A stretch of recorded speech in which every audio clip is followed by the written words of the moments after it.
Good afternoon. Today is July 6th and we are cutting away in St. Francis, Kansas. Actually, we are just about a half a mile from the Colorado line. Actually, at the very end of our field, if you go across the county road, you will be in Colorado. So we have had some fun times. We've been really busy, but my sister and my mom and nieces came up for a visit here in St. Francis. So they actually just left this morning, but they were here for 2 days, so everybody got combine rides and ride in the truck. And the day of the 4th, we had a little bit of a rain shower that morning, so the boys kind of just hung around. They serviced all the machines and then shot some guns out in the field, and then we went back to the rent house that we are renting right now while we're here in St. Francis for them and our hired hand. And so they had a pool table and foosball, and so they got to hang out and do that stuff till about 3 o'clock. And then we headed back out to the field and started cutting. Dylan was nice enough to let us off at 7:30. We went back to the house where my mom had dinner prepared, and then we headed to Bird City to watch fireworks. And they had an amazing 30-minute display. It was really good.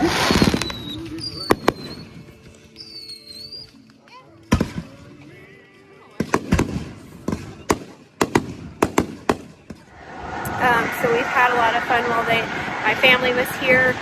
We will be probably here for 3 or 4, 5 more days. I don't know, Dylan keeps getting phone calls, so we'll just kind of see how long it takes to get wrapped up, and then we will be heading to probably Montana. Oh, you're bringing me a lizard instead of a mouse this time. That's fun.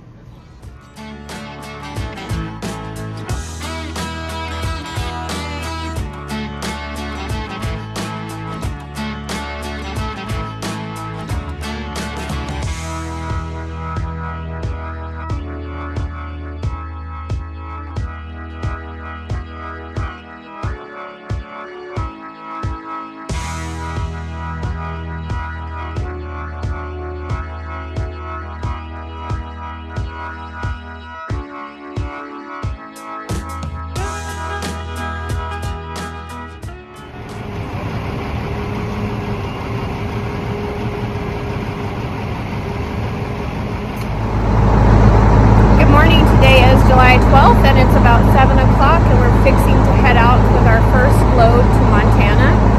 This will be our first time going from Kansas straight to Montana. We normally go to Nebraska. This year our farmer up there is wanting to do use some stripper heads, and that's not something that we have, so there's going to be another harvester that is going to take over that job. So we're going to be heading straight to Montana, which actually will probably work out better for us because our farmer said it will probably be ready around the 15th. So we've got basically 4 days worth of moving. Since we are in Kansas, it will take us 2 days to get to Montana, because we cannot drive during the night with the wide loads. So we'll see how far we get today. Hopefully we have good travels. Kansas harvest went really well. We had some good wheat fields here. Most of them were around 40 bushels an acre, so that was really great. Truck drivers were very busy, pulled in, they loaded us and off we went. So Dylan and I stayed really busy. Enjoyed the time with my family while they were here over the 4th. We had some rain delays, so that gave the kids some time to go do some stuff. They've been swimming and they've played lots of pool at our Airbnb that we had. They've been golfing. The first day after we got done with harvest, Dylan actually had to run back to Alva. We had ordered some parts for our grain cart while we were there, and we were there for 3 weeks and they did not come in. So he had to run back. We ended up getting a new glass for the sight glass in the cart. We got some tarp poles, hold downs, and the biggest thing was getting a water tank to put on the side of the grain cart so we can have in case there's a fire. Dylan's always wanted that, especially when we're up in Montana, so we were up on the bench. And we're basically 45 minutes from town, so if anything were to happen up there, it would ruin a lot before we got there. Our farmer does usually have a disc up there setting with us, but this will just give us an extra precautions, and hopefully we don't have to use it. But Dylan did some fire safety with the kids the other day, just making sure everybody knew how to run it. And so of something we've glad that we've got now. Hopefully we can get up there and get started, and we'll just kind of see how things go when we get there.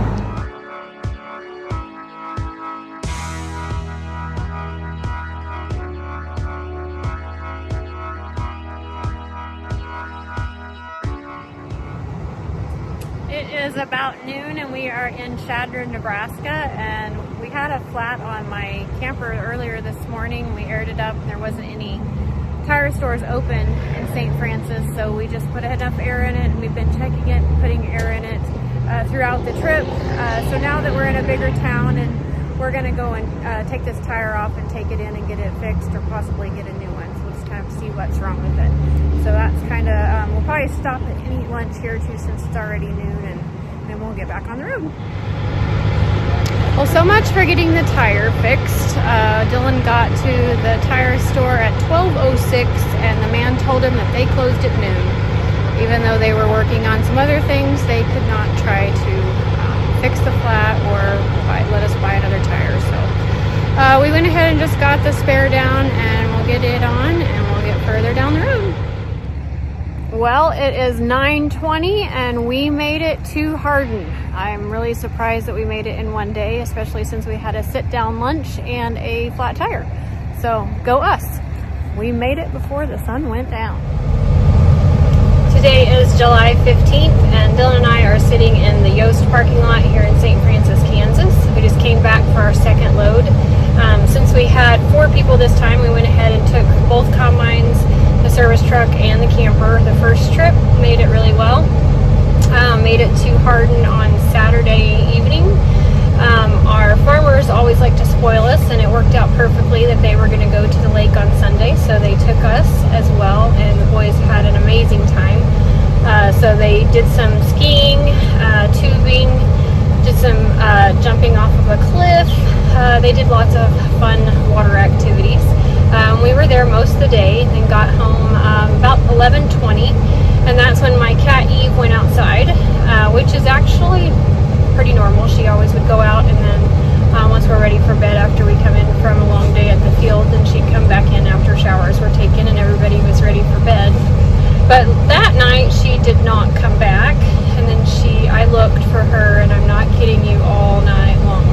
So we got home at about 11:30, so by the time we showered, about midnight, I started looking for her, and she was not there. I give it a little bit, and then I go out and check some more. I did this until about 5 o'clock, and then I just stayed up because other people were starting to get their campers ready, and I would go around and talk to all the people at the campgrounds to see if they'd seen her.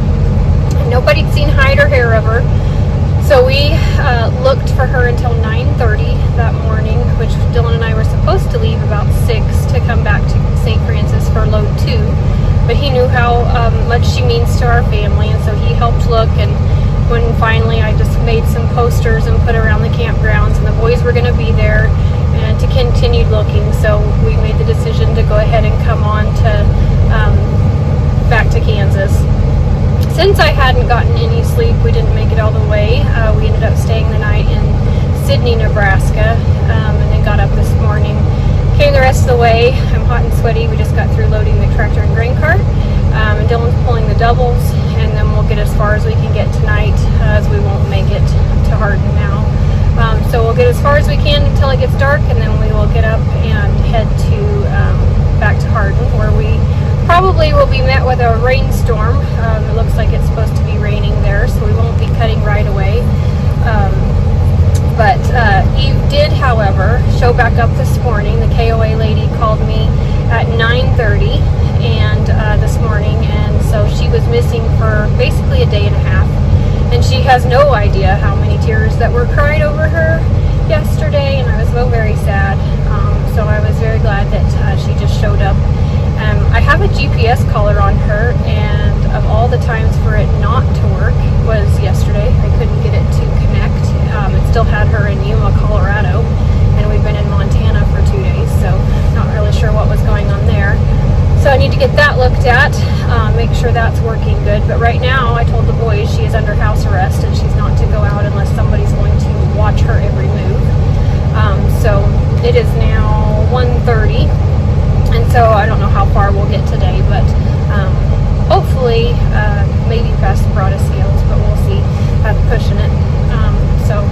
just stay tuned to see some more adventures with the bog harvesting. Good morning, it is July 16th and we are in Rapid City, South Dakota. We didn't make it as far as we wanted last night. It was beginning to get cloudy and raining. And as you can see, the weather still looks like that.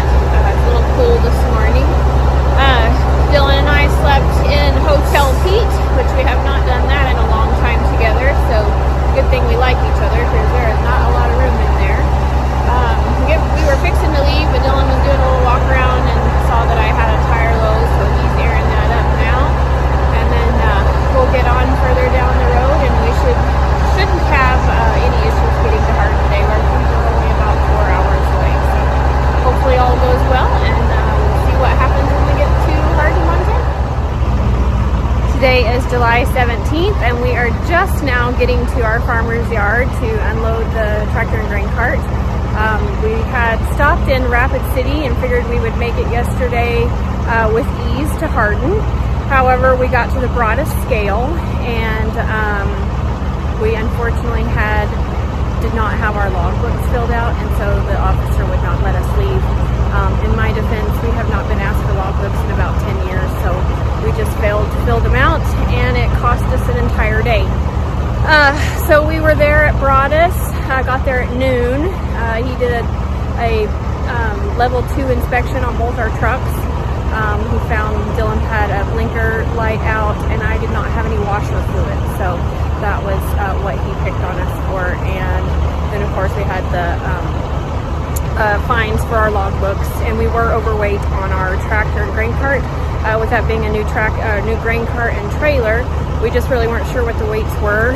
We were able to just put the tractor up a little bit further onto the truck and get the weight off of the back axles, so that worked fine. So we ended up having a fine for being overweight also.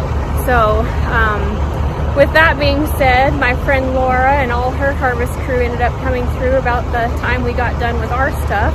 And since we could not leave, she was nice enough to take us down to town, and we got a hotel there since we did not want to do Hotel Pete twice. I was not going 2 days without a shower. So we went ahead and went down and had supper and got us a little room there in town in Broadus.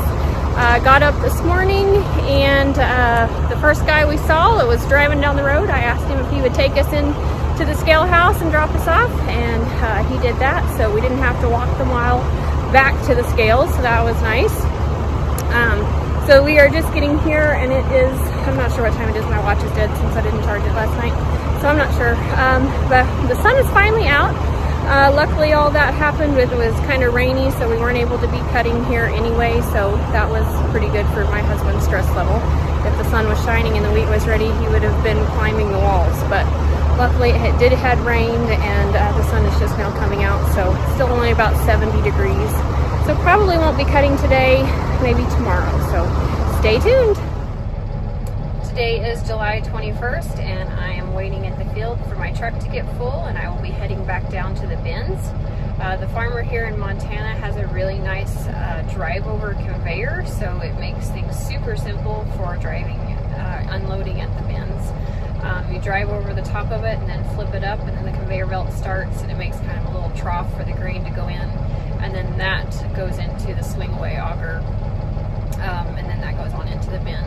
Makes things much more simple than what we try to do in North Dakota with the swing-away augers when one person is trying to drive and operate a remote to get the swing-away auger underneath your trailer without running over it. Makes me a nervous wreck. I don't really like doing it at all. But yesterday, Dylan's uncle came and rode around with us for most of the day. He lives in Columbus, Montana, and he always comes up and visits us while we're here, so that's always really nice to see him. He took time in the tractor with our hard hand carter, and then also with rigging in the combine. Colson's combine was broke down. It actually broke down on Saturday night, so we were unable to get parts. We called the tech van. They did have one, but with it being the weekend, there was no way to get it shipped, so we were looking at not getting the part even until Tuesday. But it worked out that somebody was headed this direction on the tech van to head into Havre with some other parts for someone else. And so they were able to just drop that off with us. So that was amazing. We were able to get it put back together on Sunday rather than not even getting the parts until Tuesday. So that was really thankful that they were able to help us out on that.